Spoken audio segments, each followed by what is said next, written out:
Olá, pessoal, tudo bem? Dando continuidade aqui à nossa jornada de vídeos sobre COVID 2019. Nós estamos aqui no terceiro vídeo da jornada de 40 vídeos. Uma jornada longa, né? Que a gente vai tratar esse cenário juntos e a quatro mãos, a quatro mãos que eu digo, porque é o seguinte, como eu já tenho ressaltado em todo o vídeo, eu preciso da contrapartida de vocês. Todo vídeo postado, depois de vocês assistirem, se vocês gostaram, é claro, coloque lá um joinha em todo o vídeo e coloque a sua opinião, a sua avaliação do conteúdo.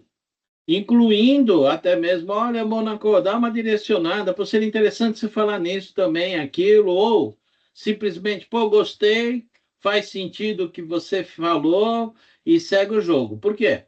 Porque a cada vídeo onde eu identificar 100 joinhas e 100 que eu estou falando é 100, número 100. 100 observações, né, depoimento de vocês, fica melhor aplicado, em cada um dos vídeos, eu vou disponibilizar um check-out gratuito para que vocês façam parte dessa jornada no meu ambiente aqui de treinamento, né, de cultura organizacional, gratuitamente, check-out gratuito, sem custo nenhum, para que vocês tenham acesso ilimitado a fazer o download de todos esses vídeos relacionados a essa jornada, tá ok? Então, vamos começar aqui no terceiro vídeo da série, onde nós iremos tratar os princípios essenciais do COVID.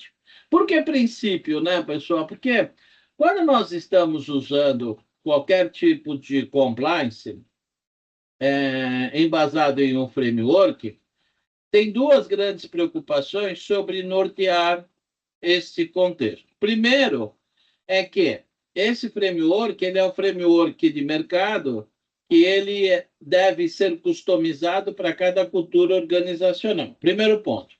E, claro, um framework que está sendo usado há décadas, ele tem os seus princípios para que se mantenha atualizado efetivamente. Para tal, nós temos que apresentar quais os princípios que o COBIT 2019 se estruturou, em cima de quais foram esses princípios, para que você, na sua justificativa de adequação desse framework, você tenha consistência para fazer a apresentação para o board, ou até mesmo para os seus clientes, se for o caso. Tá ok? Então, para quem não me conhece, sou o Wellington Mônaco, atuo há muito tempo aí com governança de empresas, governança de negócio, no caso, né? Governança de negócio, governança de TI, governança de segurança da informação, privacidade, muito em continuidade de negócio no ano de 2025, e atuo, né? Claro, com a minha parceria apaixonante com a T-Exames desde 2000, né?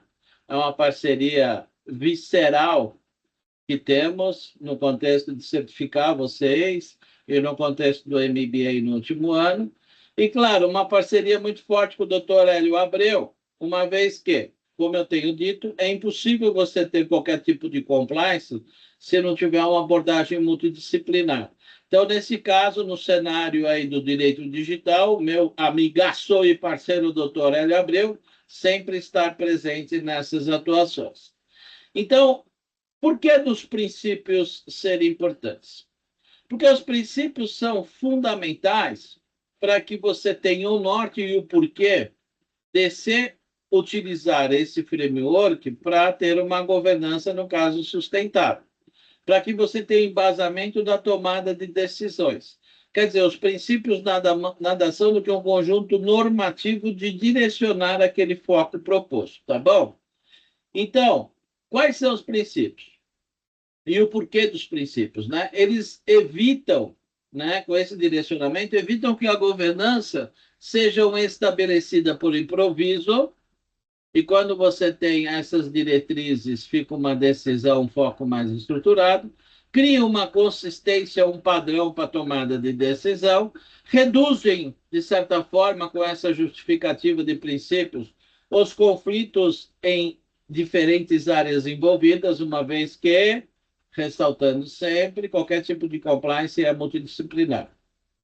Dão base para a priorização, para que você não tenha um contexto subjetivo, e sim um objetivo para priorizar, por exemplo, mas não somente os investimentos, e aumentam a previsibilidade e controle, porque vocês melhoram, né, uma visão da gestão da vulnerabilidade do negócio, que nada mais se consolida e não tem como ser diferente, a não ser um tratamento de um cenário de riscos do negócio.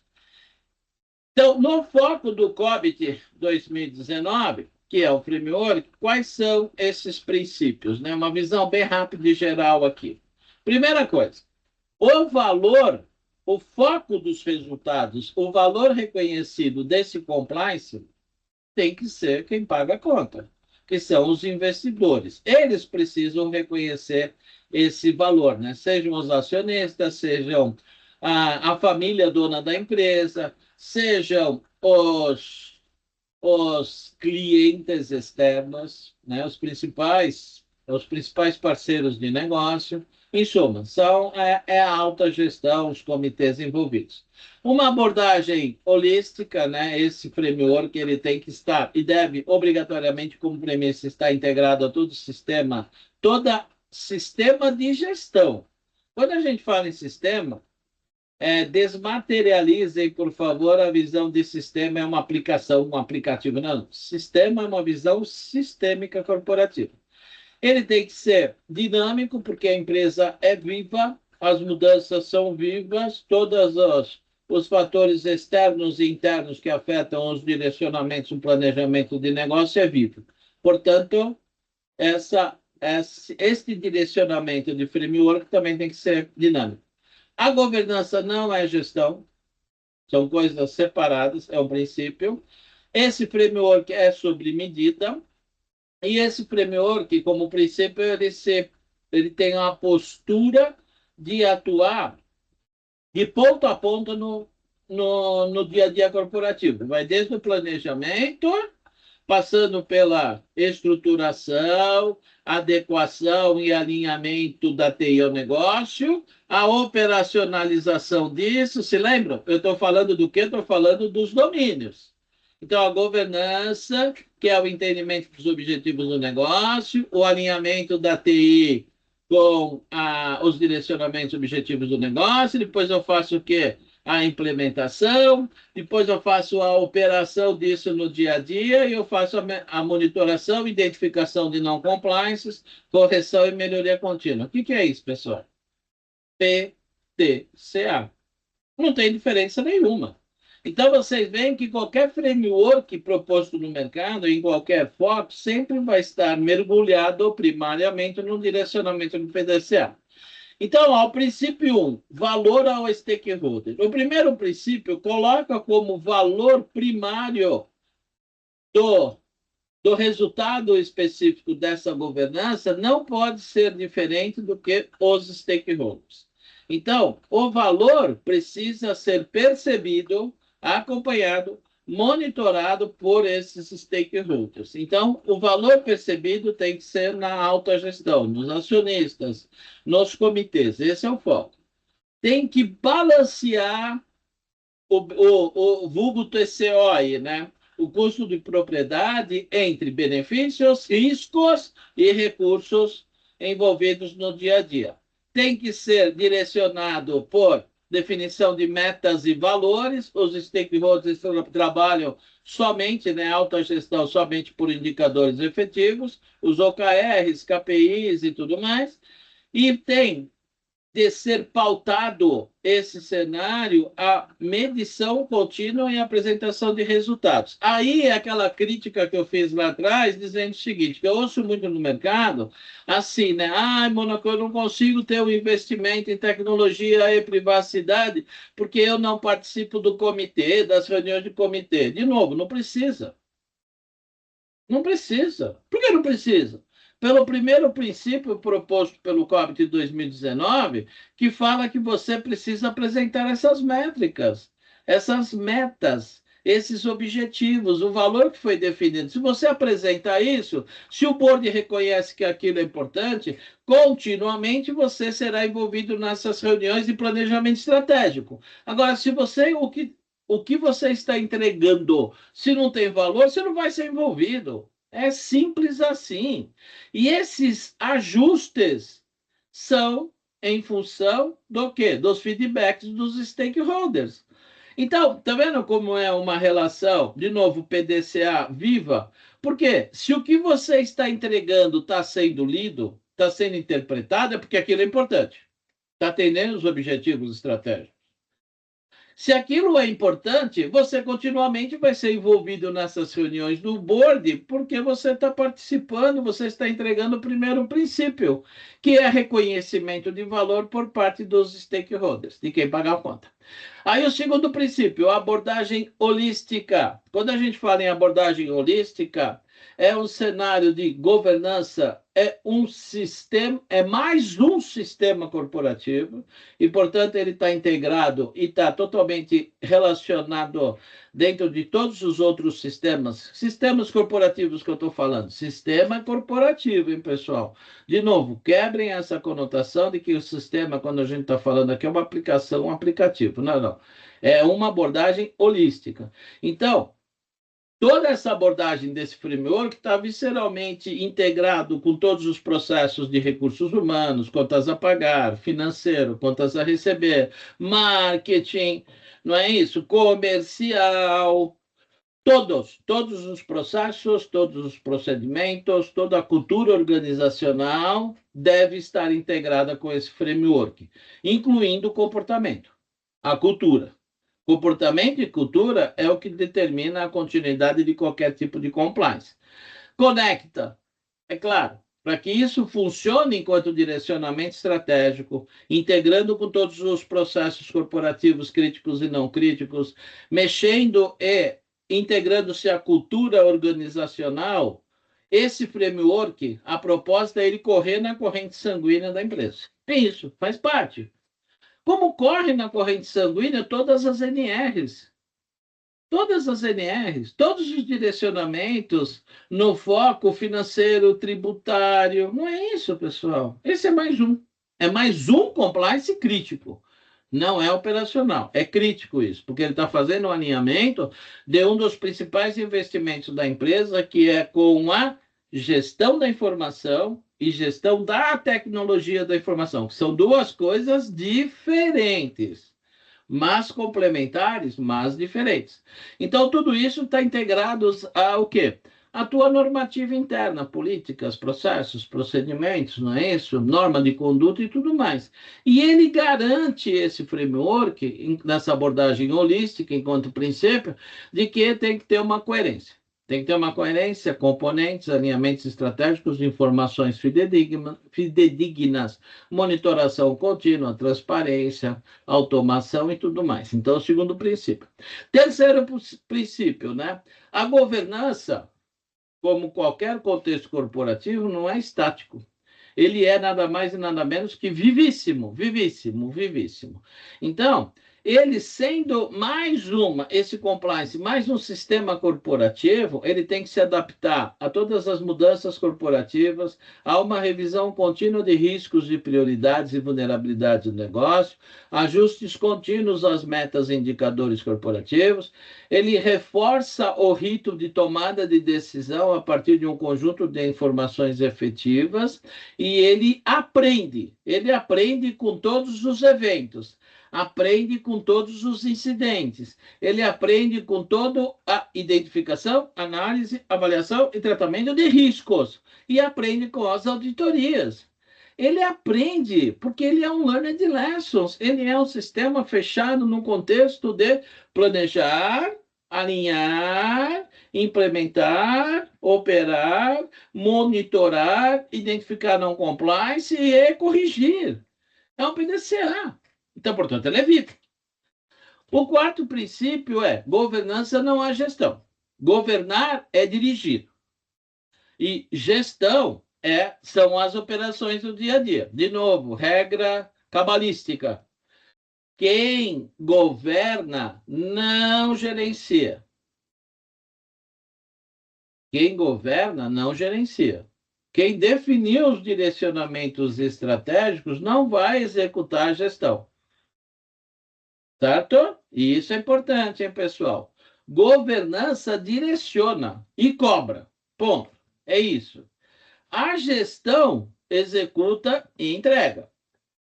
Para isso, existe um conjunto de papéis e responsabilidades relacionados para quem governa e para quem executa, para quem faz a gestão. Separa a tomada de decisão de execução. Por quê? Porque aí evite conflito. Se eu definir um direcionamento enquanto governança, eu vou executar o que está definido. Se o que eu estou executando não está entregando resultado, tem dois pontos críticos. Ou a execução não está coerente, ou o que foi pedido não é o adequado para alinhamento estratégico. Portanto, não pode ter conflito de interesse. Quem definiu a estratégia não vai executar a estratégia. Ponto. E aí, evite comitês operacionais travando o processo. Você tem que ter um contexto, o quê? Estratégico, tem que ser uma visão estratégica desse contexto. Governar é um comitê, gestão é uma outra abordagem, um outro contexto. E o princípio 5, pessoal, todo framework tem que ser sobre medida, e esse é mais um, né?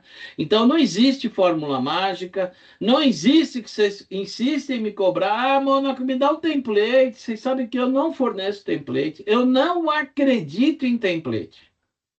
Eu não acredito em template. Eu acredito no entendimento do que você quer governar, de como você quer fazer a gestão. A partir daí, a gente define o modelo, o que quiser e como quiser, principalmente face ao monte de inteligências artificiais disponíveis no mercado. Para que template? Uma vez que você vai configurar as tuas políticas, processos, procedimentos, direcionamentos, dashboards e tudo mais a partir do que você quer governar. Não adianta você vir com um template não vai se encaixar em nada do que você precisa fazer a gestão no dia a dia para materializar aquilo que a governança te pediu. Se você não sabe o que você tem que fazer, você vai executar coisas com um bando de louco, saindo de um monte de lugar, um monte de despesa, um monte de ferramenta, um monte de dashboard que ninguém lê. Por isso que esse cenário dessa atribuição é sob medida. Sob medida para comece, como nós dissemos no vídeo 2, né? Comece pequeno, comece tratando situações críticas, ajuste esse direcionamento inicial ao porte da empresa, à maturidade corporativa, evite modelos de prateleira. Não existe template para governança. Não existe template para gestão. E muito menos não existe template para compliance. Cada empresa tem sua cultura. Cada empresa tem a sua estratégia de market share. Cada empresa tem o seu direcionamento, como fazer a gestão, sei lá, qualquer foco, gestão jurídico, gestão de consentimento, gestão de direitos em função do que eu tenho e que não tenho que fazer, gestão de recursos humanos, gestão de fornecedor. Cada empresa tem o seu modelo. Como que você vai querer pegar o modelo de prateleira? Não existe. Priorize aquilo que dá retorno iminente. Priorize aquilo que está minimamente estruturado para você implementar esse modelo de compliance. E evolua etapa a etapa por controles para que você traga e materialize resultado para quem? Para o stakeholder, princípio 1. Então, vocês veem que tudo isso todos esses princípios é um conjunto de direcionamento para você dar foco, para que você pegue, e o que eu costumo muito fazer, eu tenho esses princípios listados, e para cada ação de direcionamento da governança, assim como para cada ação do direcionamento de gestão, eu vejo para cada direcionamento se os 6 princípios estão sendo executados. Aí é um checklist, aí vale a pena. Aí vale a pena você ter isso como um template de ação. Você pegar todos os checklists e todos esses checklists ser verificado e validado em todo o direcionamento seu de governança e das execuções de gestão para sustentar essa governança. Aí vale a pena. Então, ponta a ponta, né? Cubra toda a organização. Para resolver aquele ponto que você quer, você precisa permear em todo o organograma funcional, incluindo parceiros e terceirizados. Considere dados, considere informações e os ativos de informação, os ativos de tecnologia. Conecte a TI ao negócio, os objetivos. E evite ilhas. Quando você começa a tratar a governança como se fosse feudos e ilhas organizacionais, a possibilidade de isso cair em desuso é 100%. Tá bom? Então, evite feudos, evite ilhas. Então, cubra toda a organização. Não deixe nenhuma área fora da atuação desse seu compliance, desse seu direcionamento do COBIT. Entenda os controles de todo o ecossistema externo envolvendo todos os terceiros e parceiros, principalmente os críticos. Conecte todos os recursos necessários para a sustentação do negócio do dia a dia, incluindo as informações e a tecnologia da informação, que são coisas diferentes, complementares, mas diferentes. Conecte TI ao negócio sempre, através do quê? Através de estratégia de forma coesa, fazendo um BIA, uma identificação dos macroprocessos de negócio, e depois da identificação dos macroprocessos de negócio, você identifica o que é crítico ou não. Essa é outra falácia de mercado que a gente ouve, né? Uma bobagem extrema, na qual o BIA só tem processos críticos de negócio. Esse é um erro brutal, que causa toda a desconexão da continuidade de negócio. O BIA que você faz, você identifica todos os macroprocessos, para a gente não entrar em contexto aqui de o que é processo, atividade e tal, vamos usar o macroprocesso, que fica uma forma mais saudável aqui inicialmente. Você precisa identificar os macroprocessos de todas as áreas, ponta a ponta. Por isso que é ponta a ponta esse framework, como os outros também o são. A partir do momento que você identifica todos esses macroprocessos, e só a partir daí você vai identificar o quê? Em todos os macroprocessos de todas as áreas, quais são as informações e quais são os ativos de informação, onde você vai identificar os fornecedores externos envolvidos. Somente a partir daí, você, como gestor da área, você vai identificar o que é crítico ou não do negócio. Por quê? Se você não fizer isso, um macroprocesso, ele muda do dia para a noite a sua referência enquanto criticidade do negócio. Um macroprocesso, que até então não era crítico, passou a ser crítico. Por quê? Porque você está envolvido num ecossistema mundial. Muda regras, guerras, problemas aqui agora de todo esse cenário aqui do ecossistema chamado clima.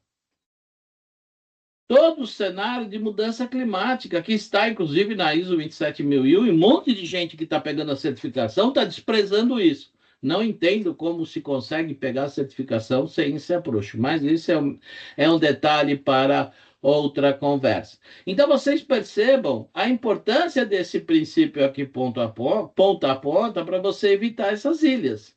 Então, como, né, aplicar aqui é só uma abordagem para chacoalhar vocês, né, que é como abordar isso em 30 dias, não é? Vamos lá, escolha um problema prioritário, uma dor do negócio prioritário, não diria nenhum, né? Escolha 2 ou 3, tá? Aí você vê todo o contexto de tomar decisão para você definir todo o teu compliance em cima desse um problema ou 3 problemas, o que está causando dor ao longo de ser tratado em 2026. Defina a decisão, o dono e o rito para isso, selecione 5 indicadores essenciais para cada um desses problemas, onde você defina toda essa estrutura e, a partir daí, você começa o quê? Você começa a direcionar o foco do quê? Primeiro, da governança, o que você vai governar, com justificativa plausível. Olha, nós definimos esses 3 pontos aqui para nós implementarmos esse framework do COBIT 2019 para fazer a governança e alinhar com a TI ao longo de 2026, esse foco está justificado. Todo mundo está sabendo. Todo mundo está alinhado com essa prioridade. Por isso que esses princípios são essenciais. Esses princípios te norteiam e te dão sustentação para isso. Entendeu? Então, pessoal, aqui nós encerramos o terceiro vídeo da série, né? Dessa nossa série aqui maravilhosa, tratando o COBIT 2019. E aqui, voltando às minhas solicitações e recomendações. Para que isso continue, eu preciso, sendo chato, né? Mas aí não tem jeito, né? Eu preciso da contrapartida, que vocês coloquem, dê um joinha em todos esses vídeos, coloquem a sua avaliação do conteúdo dado em cada vídeo, e a partir do momento que nós identificarmos 100 joinhas e 100, né? 100 depoimentos sobre cada vídeo, nós vamos liberar um check-out gratuito, sem custo nenhum, para que vocês tenham acesso a todo o material de cada jornada e façam os respectivos downloads quantas vezes quiserem. E disponibilizando, é só me avisar, para toda a equipe da sua empresa para ter acesso a esse material, sem custo nenhum. Tá legal? Obrigado, pessoal. Até a próxima jornada, né? Continuidade dessa jornada ou outras jornadas que estão aí se disponibilizando nesse mês de janeiro, tá bom? Obrigado, um abraço.